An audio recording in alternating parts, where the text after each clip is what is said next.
Nosotros expondremos acerca de los grafos, pero se preguntarán de qué rayos estoy hablando. Y lo sé, no es una palabra común para nosotros. Bueno, al menos no por el momento. La primera pregunta que se te ocurre sería, ¿qué es? ¿Con qué se come? ¿Para qué sirve? Pero déjame hablarte un poco acerca de los grafos.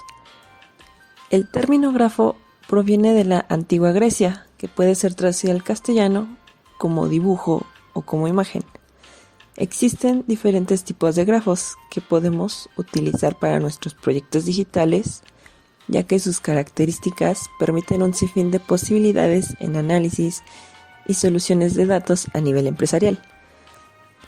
El origen de su historia se remonta a mediados de 1736, cuando el matemático suizo Leonhard Euler escribió un artículo científico en el cual se dedicaba a analizar el problema de los puentes de Königsberg.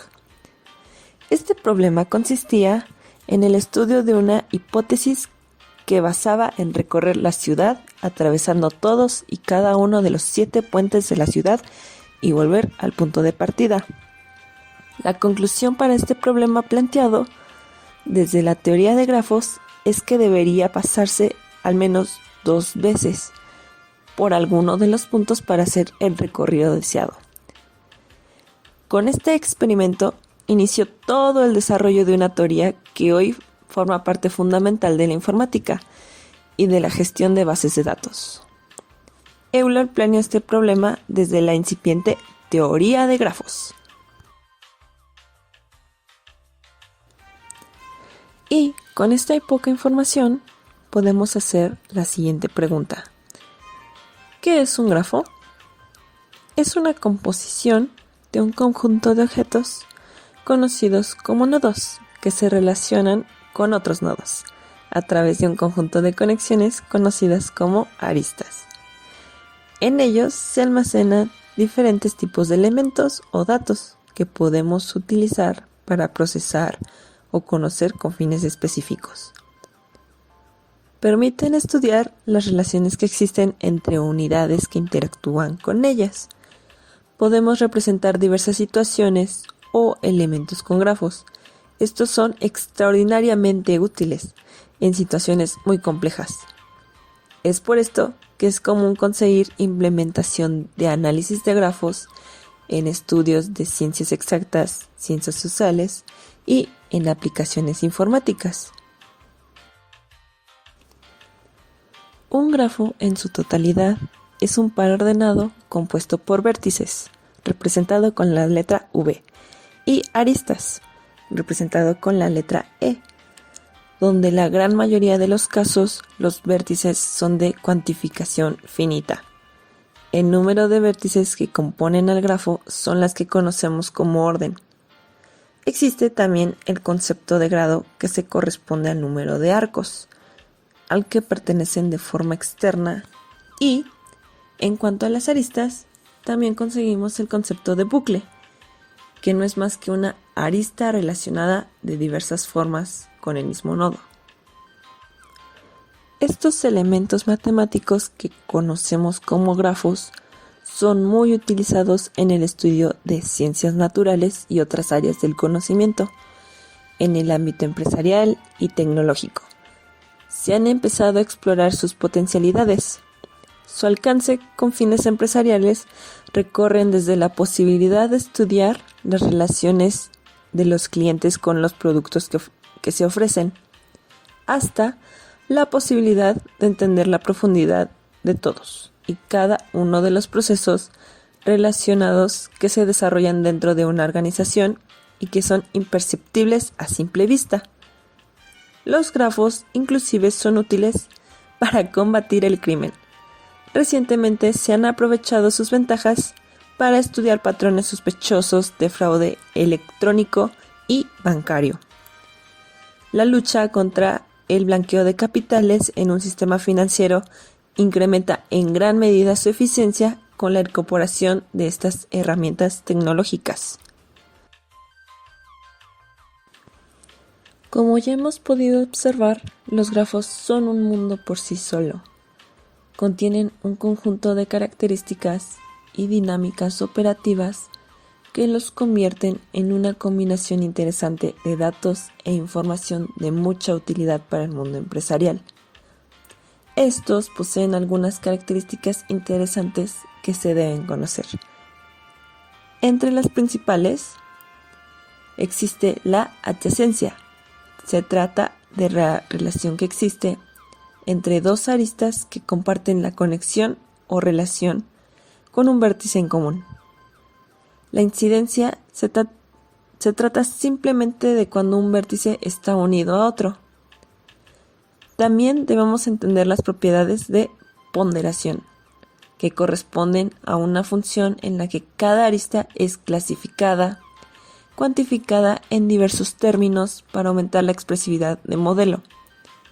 Esta característica en especial es muy útil en estudios de optimización. Este trata de la distinción que se realiza en los vértices mediante una marca que los hace distinguibles de otros. Una de las características de gran importancia dentro del mundo de los grafos es el orden. Este es el que se define por el número o cantidad de vértices que posee un grafo. Esto nos dice que la forma y la direccionalidad de los vértices comprometen la composición del grafo de forma significativa. Este puede ser de forma cíclica o alineada a otros grafos. Para eso existen fórmulas especiales con las cuales podemos calcular el orden de un grafo. Las matemáticas siempre harán función en nuestra vida, sea una simple suma o ver cálculo diferencial e integral en la escuela.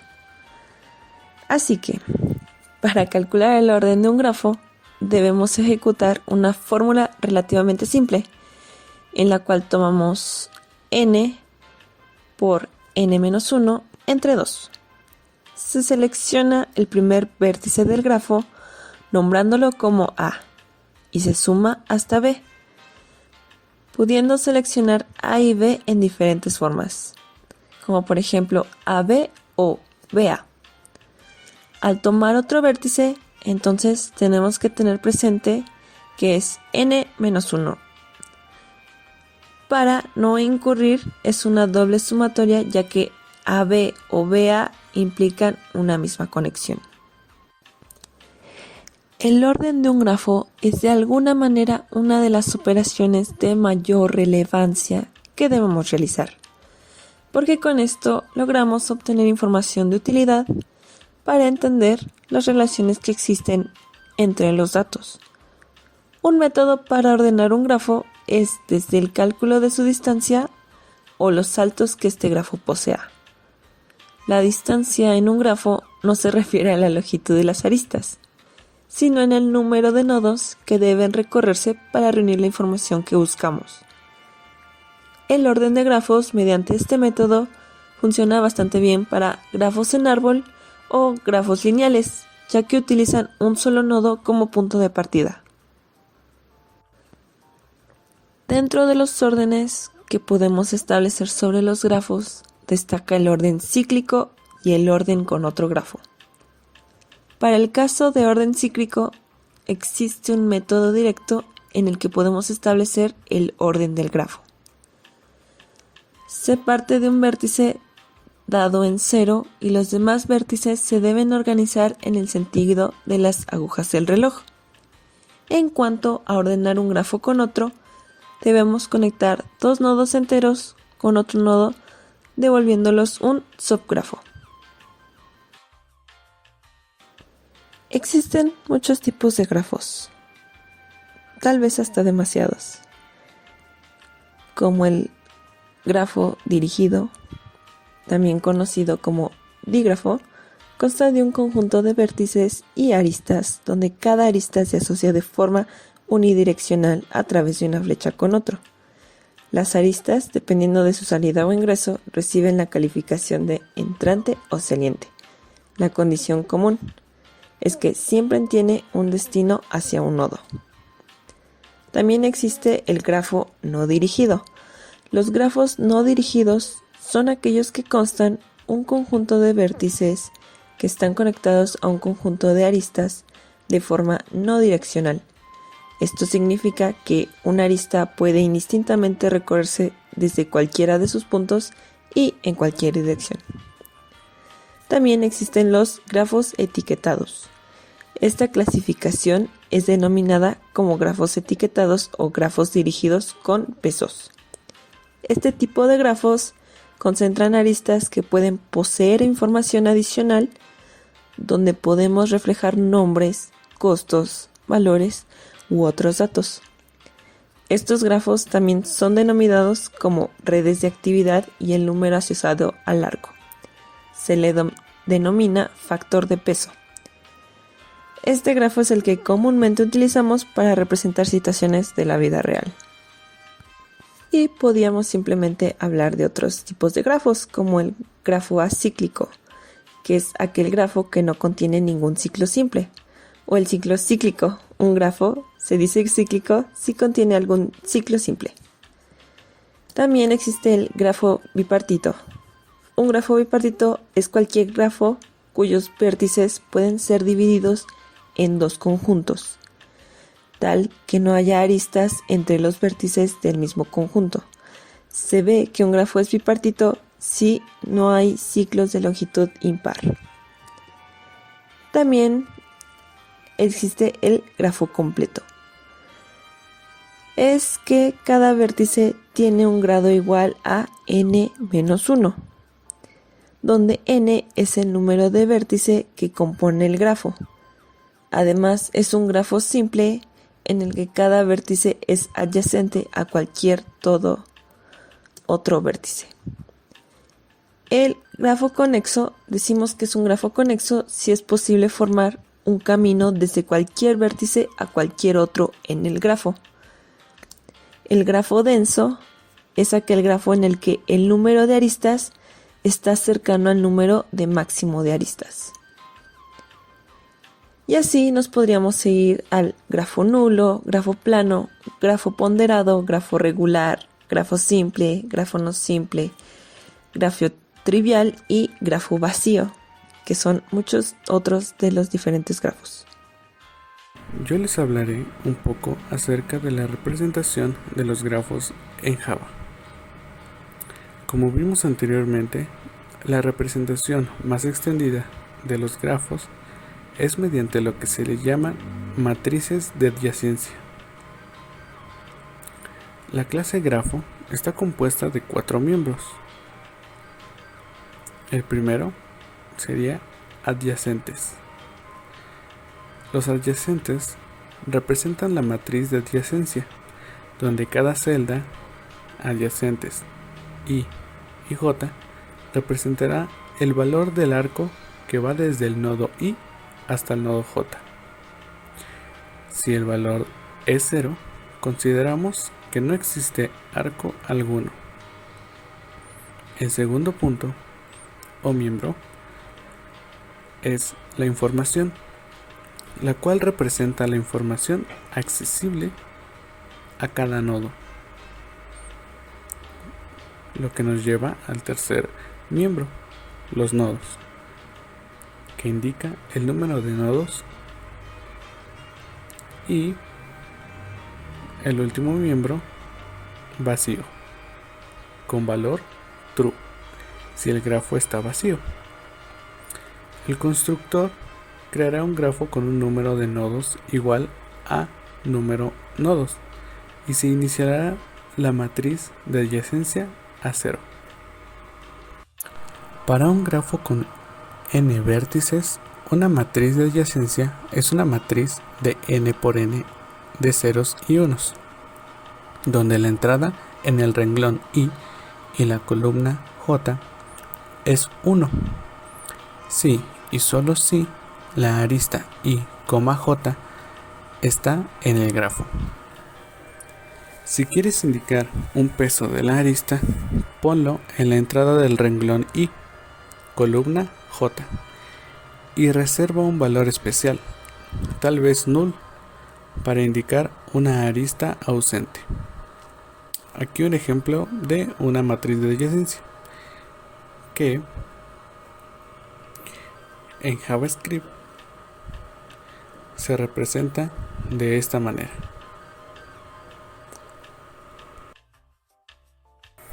Con una matriz de adyacencia podemos averiguar si una arista está presente en un tiempo constante, solo buscando la entrada correspondiente en la matriz.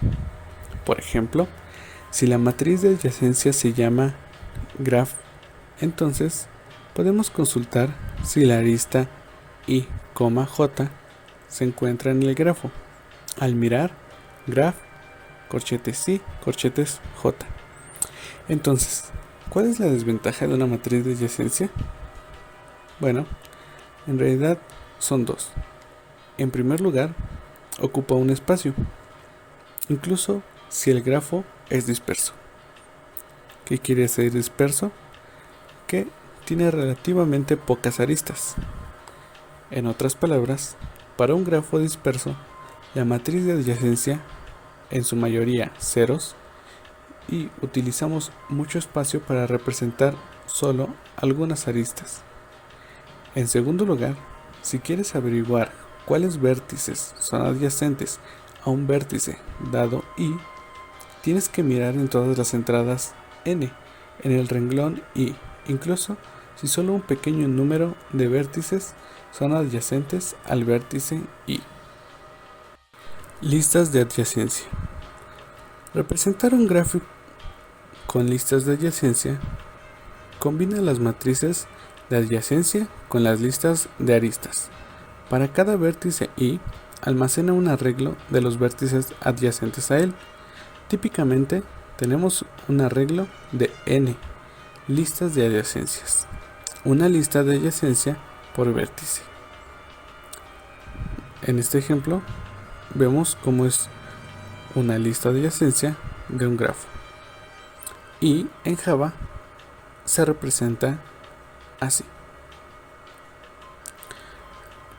Los números del vértice en una lista de adyacencia no están obligados a aparecer en ningún orden en particular. Puedes usar un bucle for para iterar sobre los vértices en una lista de adyacencia. Por ejemplo, supón que tienes una representación de una lista de adyacencia de un grafo en la variable graph, de modo que graph corchetes I es un arreglo que contiene los vecinos del vértice I. Entonces, para llamar a una función en cada vértice adyacente al vértice I, podrás utilizar el siguiente código. Por último, ¿cuánto espacio ocupan las listas de adyacencia? Tenemos n listas, y aunque cada lista podría tener hasta n-1 vértices, las listas de adyacencia para un grafo no dirigido contienen 2e elementos en total. ¿Por qué 2e? Cada arista I, J aparece exactamente dos veces en las listas de adyacencia, una vez en la lista de I y una vez en la lista de J, y hay e aristas para un grafo dirigido. Las listas de adyacencia contienen un total de e elementos, un elemento por cada arista dirigida. Los grafos, como ya hemos destacado, pueden ser representados de forma visual, lo que nos permite entender el conjunto de relaciones que integran sus datos. Ahora bien, las formas de representar un grafo son diversas, gracias a las múltiples y avanzadas herramientas de visualización de las que hablaremos más adelante. Es posible construir un gráfico en Java, con la particularidad de que su representación es estática. Nos permite obtener un corte directo del conjunto de datos como el que se presenta en la imagen a continuación. En ella se puede identificar con facilidad las aristas y múltiples conexiones de cada vértice. Estas imágenes son útiles para analizar sectores específicos de datos. Herramientas de visualización de grafos. Las herramientas de visualización de grafos son softwares de extrema utilidad en la era del Big Data. Los grafos son elementos complejos, compuestos de nodos y aristas donde podemos alojar un gran conjunto de datos, características y elementos, de los cuales podemos analizar y estudiar su comportamiento. La visualización de grafos es la representación de un conjunto completo donde podemos observar la posición de los vértices y la orientación de las aristas que dan forma a dicho grafo. Con esto se busca darle una imagen mental al conjunto de datos y a su incorrecta representación. Puede afectar la comprensión y su usabilidad y costo de información.